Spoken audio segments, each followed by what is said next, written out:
আসসালামু আলাইকুম। চলুন আপনাদেরকে দেখাই ফার্মে মুরগিগুলো কতগুলো ডিম পেড়েছে। মাশাআল্লাহ, আজকে অনেকগুলো ডিম পেড়েছে। 2টি, 3টি, এইদিকে 3টি, 4টি ডিম পেড়েছে। চলুন সেই সাইডে ডিম পেড়েছে কিনা দেখে আসি। মাশাআল্লাহ, এই সাইডে আরো 2টি ডিম পেড়েছে।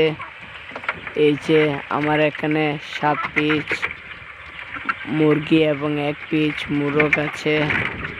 মাশাআল্লাহ, আলহামদুলিল্লাহ, মাশাআল্লাহ দিলে আমার এই মুরগিগুলো 4.5 মাস থেকে ডিম পাড়া শুরু করেছে।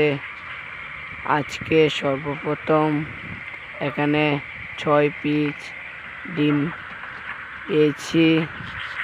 সকলে আমার মুরগিগুলোর জন্য দোয়া করবেন। আসসালামু আলাইকুম ওয়া রাহমাতুল্লাহি ওয়া বারাকাতুহু। সকলে ভালো থাকবেন এবং আমার জন্য দোয়া করবেন।